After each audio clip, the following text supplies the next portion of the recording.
Synopsis. A random human from our Earth gets reincarnated as an extraterrestrial whale in the MonsterVerse. Chaos ensues.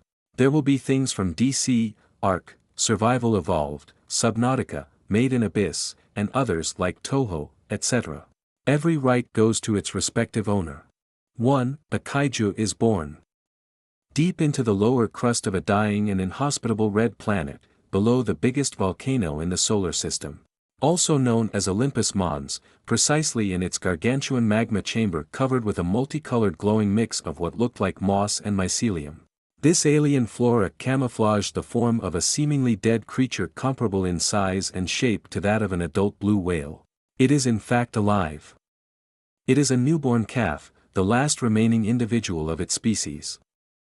Forcibly put in cryptobiosis by its parents millions of years ago, though it will soon awaken. Thump thump, its heart started to beat loudly, and for the first time onions. Rocks, sands, and flores started to float as if they defied gravity. They were promptly followed by the unconscious calf weighing multiple hundred tons. Thump thump, this time 2 radiant pulses were emitted after its beats, making everything encompassing the floating baby kaiju fly off. Its body was similar to that of a cetacean, but the comparison stopped here. It has on each side of its head at the front a closed eye accompanied by 6 pure golden lenses in 2 lines, similar in shape to compound eyes. It has behind and on each side of its head 2 sets of fins. It had 2 pairs of long flippers below these 3 sets of fins and 1 other set of the same but shorter flipper at the start of its tail. Said tail was flukeless, flesh things at the end of a whale tail, and was contoured by a membrane starting just between the front pair of flippers and ending in a spade-like shape after the end of the tail. The most remarkable feature wasn't its body configuration, no. It was how its bioluminescent skin was ever-changing in color in some parts, like the skin on its back and its ventral pleat, were practically transparent, and if looked hard enough, its internal organ and bones could partially be seen to the naked eye. Particles and aura of different colors were also floating around its fins and flippers, adding to the supernatural nature and otherworldly aura of the beast. Hungry, I feel so hungry, and I also wait, I feel weird. Fucking good idea to go to a party and drink, they said. You will have fun, they said. I only got a hangover. The calf thought sluggishly and started to get confused when it didn't find its phone nor felt its fingers. He tried to yawn, but only a mix of clicks, whistles, and deep melodic rumble was heard. It sounded like the mix of a whale and a lion. The calf decided to ignore it, for the moment. Must be sleep paralysis and my hangover that causes me to hallucinate, ye must be it. Makes sense. It didn't want to believe what was currently happening. It tried to move its 4 arms, it paused, it tried again. It wasn't supposed to have 4 flat elbowless arms, they were like flippers. Nor were its legs normally flipper. Nor was its human body supposed to be tapered and have a tail with a strange movable flap-like fin that also ranged over 3/4 of its body. No, no, no, no, what happened to my body? I'm a male human, I'm Nath Cetus, no, my name is N. Illucitus. I'm Nathan. He paused. He didn't feel any panic even at mixing up his own name. He couldn't even if he wanted to. Everything in his instincts told him he was fine, and that forcibly calmed him down. He didn't know why it did, but he was fine with that. He didn't want to have a mental breakdown. He got an idea. He will open his eyes. If he is in his room, it was just the fault of alcohol and fatigue. He hoped it was really the case. He will be able to go back to his dull but stable life as a 27 years human office worker, and it will just be a very bad experience. But if everything is real, well, he will have to accept it, since it will be his life from now on. He opened his eyes, 2 golden glowing pupils. Everything was new and different. First, his vision didn't have the same angle as his human self. It felt strange and at the same time felt normal. He could see his body. It was as he expected but refused to accept it until now. He wasn't human in any way, shape or form, and will never be again. He saw that he was in some sort of cave filled with glowing plants, and that thing were floating around himself, as well as himself, and it felt normal even if it shocked him beyond belief. Things don't levitate like this. Bam, as he thought this, he felt as if he used a muscle he always had but never used, and everything except himself fell to the ground, making red dust fly everywhere. So everything is real, isn't it? I did die at that party, didn't I? I was drunk but not that much. I'm thankful I forgot how I died and reincarnated here as a whale dolphin epileptic alien, he thought, floating instinctively higher. The idea of his majestic body landing on the ground repulsed him, the innate pride of his species not bothering him in the slightest. He accepted his new reality incredibly fast. He couldn't help it, denying what was in front of his eyes and what he felt would lead to madness, and he liked his sanity and his human mind, at least what was left of it. He already felt new aspects he couldn't ever hope to even comprehend with a feeble human mind. That doesn't mean he appreciated the loss of his hands and nearly everything that made him what he was as Nathan. Well, now he was Celian, he knew it, as if it was inscribed in his very genes to call himself like this. It felt right. And he liked it. Lost in his own mind, he violently smashed through the hard basalt of the magma chamber ceiling like it was cardboard. He wasn't very fast, but he didn't understand how strong and truly massive he was. And he only felt a little bit of pain at the brutal collision. He grunted, his deep and musical voice echoing through the entire chamber, and he felt the cave map itself in his brain. It was an indescribable feeling, every nook and cranny of the cave that was slightly smaller than France recorded in his mind. He processed so much information as if it was nothing. Rumble, the whole chamber started to quake, pieces of stone already plummeting down in the darkness below.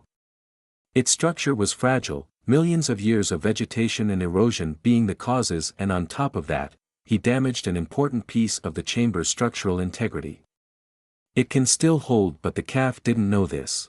Oh shit. I need a way out and fast, Celian thought, slightly panicking. He didn't want to die again, and being buried alive by billions of tons of rock wasn't really his plan. His 12 golden lenses started to shine and his fins started to shake. Space started to distort around him, the whole event taking 0.5 seconds, then everything in a 20-meter radius around him including himself got absorbed, followed by a loud crack, then that of the air filling the now empty space. Stone was perfectly cut at the space jump limit, before starting to fall, the magma chamber now surely on its way to destruction. Celian reappeared 100 meters, 328 feet, higher than the surface of Mars, basalt, moss, and mycelium free-falling around him. "Rawr," he roared in exhilaration. It sounded at the start deep with multiple growls, and before going high-pitched then becoming deep again. He continued to sing like this for multiple minutes. It was his instincts. He strangely felt a bit gloomy when there wasn't any callback, but he shoved this feeling aside. He had superpowers. He teleported from what he assumed was deep underground, to the surface of a somewhat familiar landscape he had seen in his last life. But right now he wasn't thinking about that. It was a euphoric feeling that he had powers. He could control gravity well to a certain extent, but still, it's one of 4 fundamental forces that govern the universe. Never in his wildest dream would he have thought of doing this, and as a sparkling whale at that. 2. No one escaped gravity. It has been a week since Celian's awakening. He learned a lot about his new body and where he currently lived. The calf realized that the mountain he made collapse was not a mountain but Olympus Mons. He was amazed and at the same time a bit proud that he destroyed a 21 kilometers, 13-19 mi, volcano, even if he did it by a freak accident combined with pure luck. The volcano, coupled with the familiar red sands, inhospitable and lifeless wasteland, dust storms, and the beautiful blue sun at sunset and sunrise, appeared smaller than the sun seen from Earth. There were too many coincidences. He reincarnated on Mars. He didn't know in what universe though. He hoped he wasn't in the DC or Marvel Comics universe or others possessing a Mars, and that's what were also filled with malevolent omnipotent beings. Celian didn't idle on what or who let him reincarnate. If there was any in the first place, it was a rabbit hole that led to insanity, more than anything else, and frankly it's stupid to worry about things currently way out of his league and control. He was a carefree whale calf. Carefree whales are happy whales, and happy whales wouldn't worry about things like night omnipotent beings that were potentially playing chess with souls of mortals for shit and giggles. Changing subject. One of many things he did was play and learn about his new abilities and body. He felt like his mind was more advanced but at the same time utterly alien compared to that of a human. It was like his brains were powerful quantum computers in terms of raw powers, though he didn't know that he had more than one. And he could also multitask, quite easily, which was strange at first, like he was one individual but with different thoughts process going on at the same time. Anyway, it felt exhilarating to feel his mind work faster and smoother than it was as a human. He could sense the magnetic field, the gravitational force, the radiation, and many more senses, all of which make his brain filled with a multitude of new information, and all made him remember each time that he wasn't human. Well, he wasn't particularly unhappy about it anyway. He died and had a second chance as a superpowered space whale. Why would he complain about that? He could make wormholes by bending gravity around his body. This is the entrance or black hole, while doing the same at another location. This is the exit or white hole, the two being connected by a one-way space-time tunnel, named hyperspace. Imagine the Stargate. Kaelicitus is the gate entrance, but he can also move to any exit he creates and desires. Or a simple one-way portal, that sucks things at A and expels things at B. Hope it isn't too confusing. He didn't have that much control over it, for now, he could only go from a point A, him, to a point B. As if it was hardwired in his body to do only this, but he felt that he will be able to control it in the future and make it way more than the simple movement ability it currently is. Nevertheless, he understood and felt that to make two connected and artificial mini wormholes, the quantity of calculation to do and raw power necessary is terrifying, to his past human point of view, but from his present space whale point of view it was normal. Showing how he changed in such a short time, and he let it happen. The body has an immense impact on the mind. For this very reason utilizing it is mentally and physically taxing, and it also has a kind of cooldown for his brain to, well, cool down. Furthermore, the less he knew about his destination the more taxing it became for him. One good thing is that distance has only a minor impact on its cost. And let's say that going in hyperspace for the first time was quite the trippy and unforgettable experience. That is why just after the space jumped and his minutes-long roaring singing, he was a bit drained and even hungrier than he already was. He felt the urge to float higher and higher, and that is exactly what he did. When he felt he was high enough, he opened his huge mouth. It was enough for his crystal-like baleen plates on his upper mandible to be noticeable. They were as thin as a hair, inflexible, sharper than obsidian, and 5 times more durable than diamond. Then he felt different unknown organs work up simultaneously in his belly and throat, and he started to swallow the air. The suction force was so strong that even an adult African elephant would have been sucked in, and the poor animal wouldn't have liked it, at all. Especially its meeting with the baleens. Kaelicitus didn't know this minor fact about his new dentition. Even when he played with his gigantic tongue against them, no cut or wound was made on it, since it was also covered by a similar material, but it was flexible and blunt. Thousands of tons of various gas, liquid, and particles around and in front of his rostrum started to get swallowed in his open maw. He felt everything go into multiple stomach-like organs, which felt a bit off at first. If we go past his disbelief at eating inorganic matter, and in such an inhuman way, it felt right and didn't taste bad. He continued to float around like this for the rest of the day. He periodically felt something similar to a sneeze, at which moment he stopped his feeding, unsealed his 2 blowholes at the top of his head, and blew for several minutes a bluish and bright mist seemingly full of strange energy. On another note, he noticed that he was more childish and playful. He also caught himself calling for his parents, at least this is how he interpreted it. Obviously no one replied to his call. It was a bit depressing. In his last life he lost his parents in a plane crash just one day before his 24th birthday. They were his last family members, so not having parents in this new life was just plain sad. However, those calls of his helped him comprehend that he was a baby, a calf to be exact. He knew a bit about whales, he loved the animals, and he always thought of them as majestic, beautiful, and at the same time powerful and graceful. Whales and cetaceans in general were extremely social and intelligent animals, and also very good mothers. It wouldn't be far-fetched that their luminous space and alien counterparts, his species, would have some similarities in behavior. He also noticed that during this week he grew, he didn't know by how much. His only tools of measurement are boulders, which he doesn't even know the size of. He was getting bigger and getting bigger every day, but by how much? He didn't have a fucking clue, and he didn't like being in the blind about his species. He didn't have a stupid system that gave him information about things and dictate his every move. This was real life for him, not some video game where everything is given to him on a platter. He needed to discover, test, learn and comprehend everything about his new self with his own hands or flippers in his case. He also played with his gravity control, first moving by levitation, literally swimming in the air.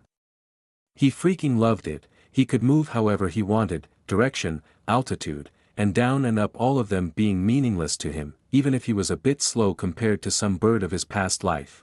Though he was still faster than a regular car, and he couldn't stop his self-levitation since it was tied to his heartbeat, not that he would if he even could. Why would he do that in the first place? It was against all of his instincts. Caelicida's species stopped defying gravity when they died or entered cryptobiosis, which they essentially never do. The calf felt freer than a bird in the sky or a fish in the sea. It was just more in every aspect than the feeling of walking he remembered from his human life. He could also make things levitate by changing their weight, pulling, pushing, stopping, or augmenting, or creating gravity hold on them, for short altering the gravity of an object and its surroundings. This resulted in a telekinesis-like power that could have the potential to do much more than that. The current problem was that he was like a baby learning to walk, talk and use his hand at the same time, while Caelicidas was literally a baby, so he was very clumsy and his control wonky at best, but he was getting better. Even with his superbrain, he won't master his gravitokinesis in 1 week, and to boot, he is a growing calf that spends most of his time eating and has problems controlling his power output.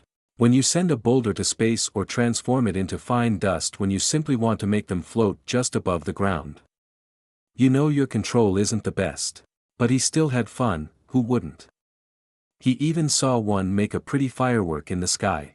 He continued to live his life like this. 5 years passed and he didn't even realize it. He ate, grew a lot. He reckoned he was 5 times the size he was when he woke up and 200 times heavier, 130 m or 426 feet long, and weighted more or less 40,000 t, and he was still growing. He never truly slept. Only one part of his brain would, and they would change each time.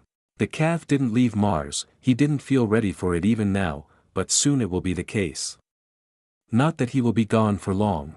He totally forgot humans even existed, until he saw strange and long tire tracks on his Mars. Yes, he considered the planet his and only his, or if others were to come or be born on it they would have to obey him.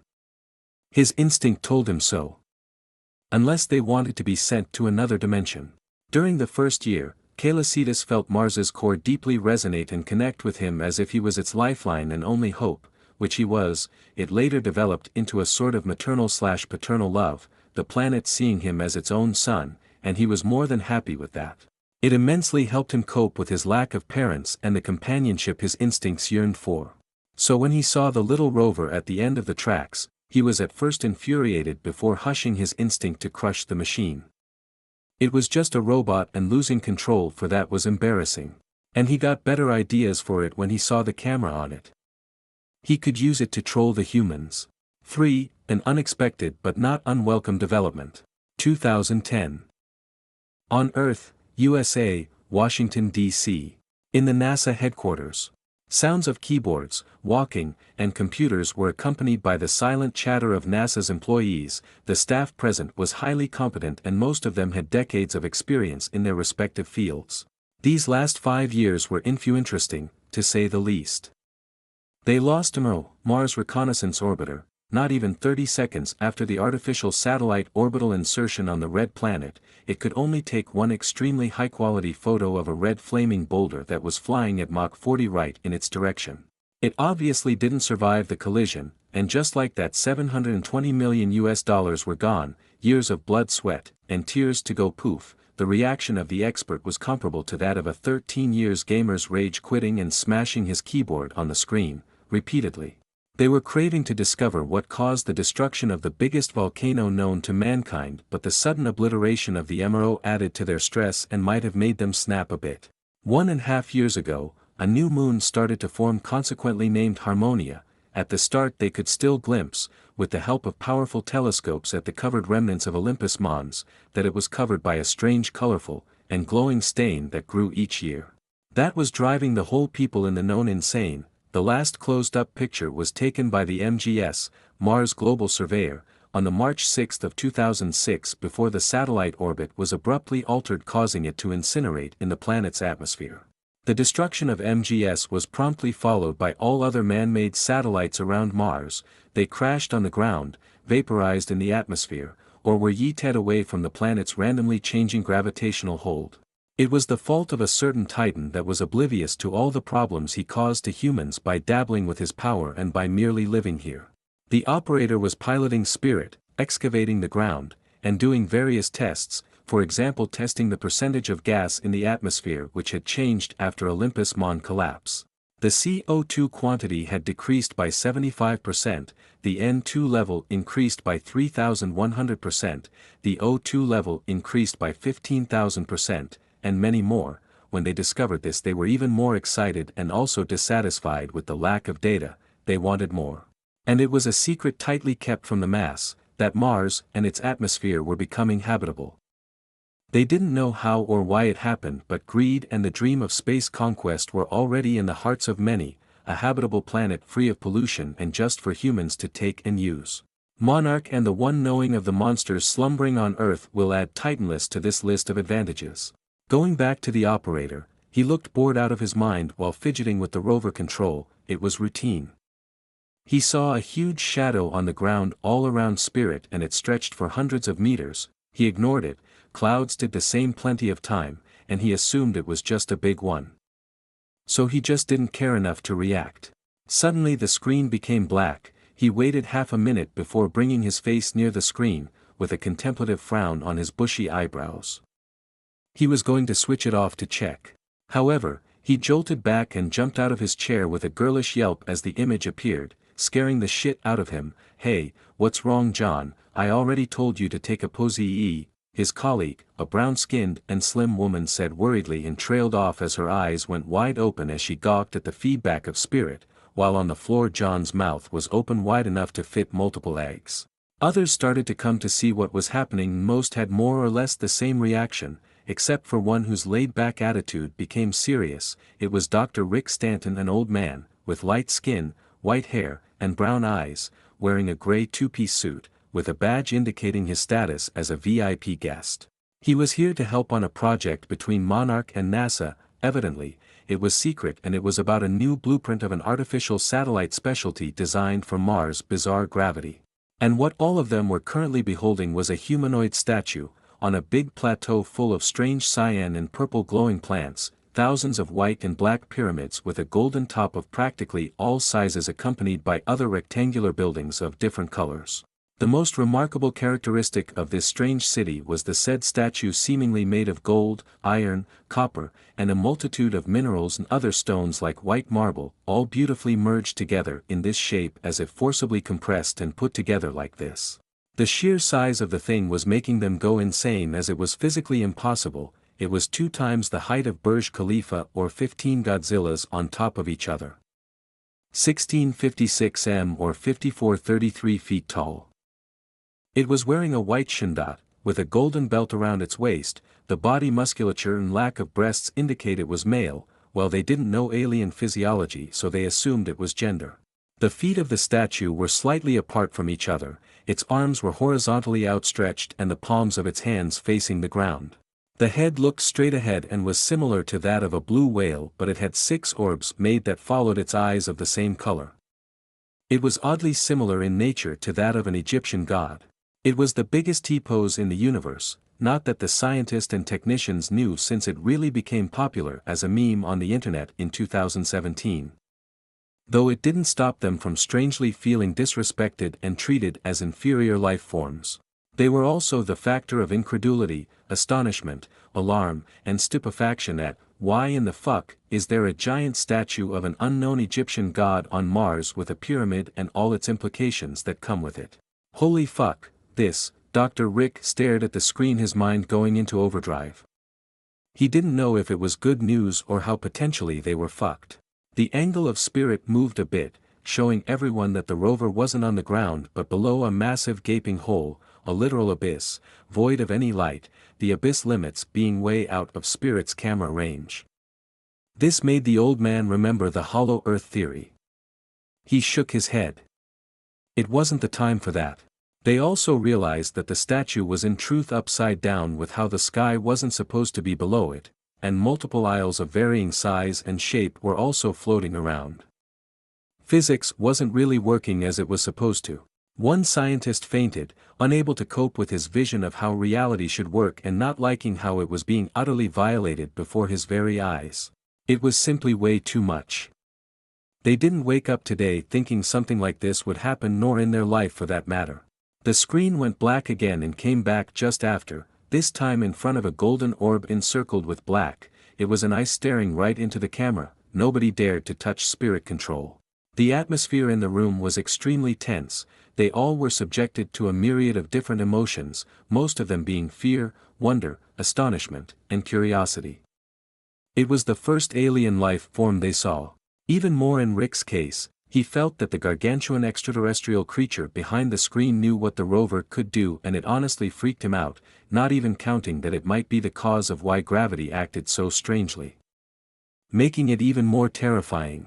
And they only saw its eyeball, not even a bit of its skin. It was a complete mystery.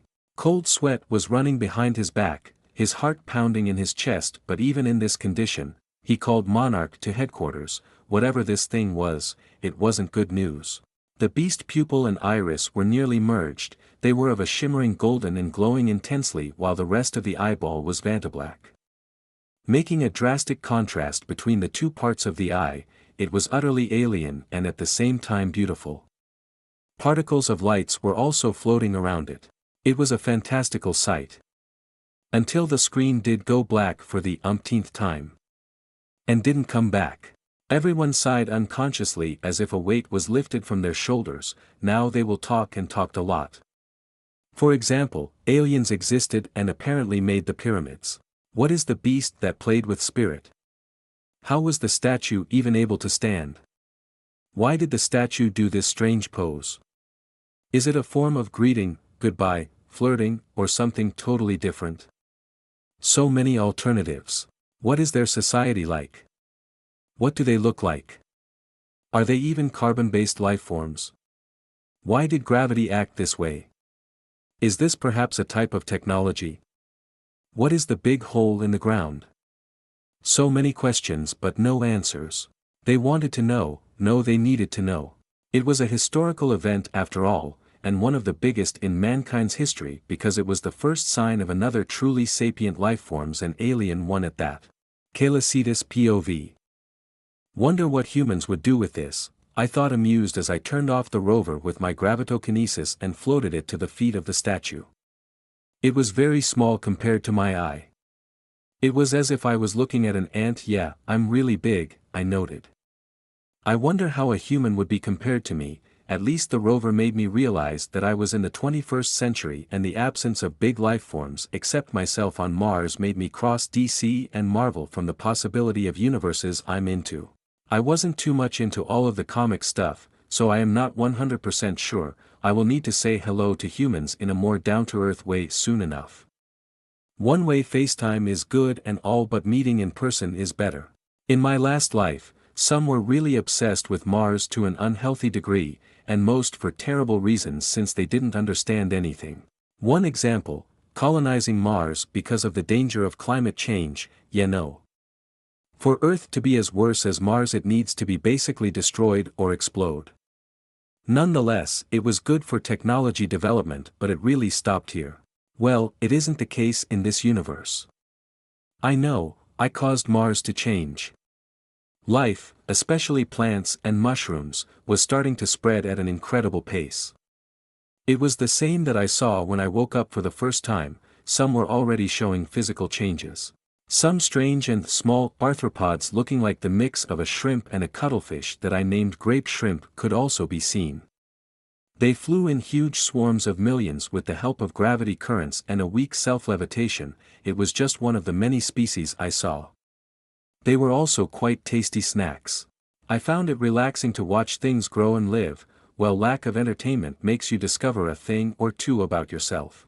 Now, the abyss, as I named it, was made by me for no particular reason other than boredom and curiosity, but I got a bit too much into it. It was situated at Olympus Mon location.